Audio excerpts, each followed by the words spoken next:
and still finish in one. Yeah, yeah. Oh, oh, oh. Assalamualaikum warahmatullahi wabarakatuh. Saya Rasidi Septianti dari Lokal 5E Ekonomi Syariah. Di sini saya akan menjawab soal UAS dari Manajemen Strategi.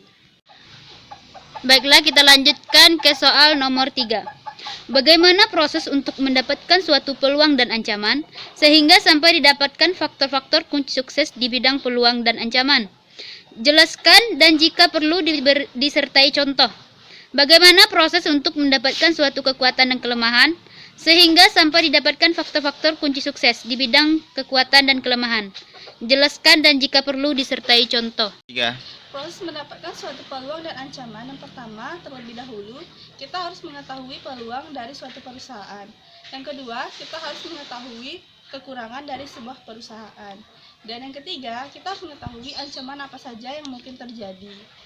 Setelah kita dapatkan ketiga proses tersebut, maka didapatkanlah dua faktor. Yang pertama ada faktor internal, yaitu meliputi sumber daya yang dimiliki, seperti keuangan atau finansial.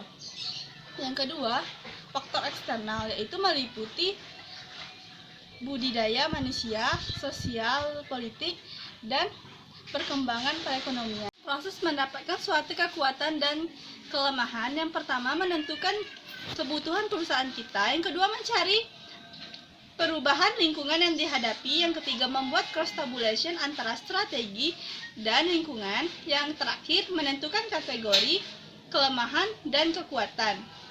Dari hal tersebut, maka kita dapati faktor kunci suksesnya. Yang pertama, ada physical capital atau infrastruktur, contohnya gedung. Yang kedua, ada human capital atau sumber daya manusia atau juga dengan karyawan. Yang ketiga, ada finansial atau sistem keuangan. Yang keempat, ada organizational capital atau reputasi. Yang kelima, ada informasi, contohnya database. Dan terakhir, ada produk, seperti produk, barang, dan jasa.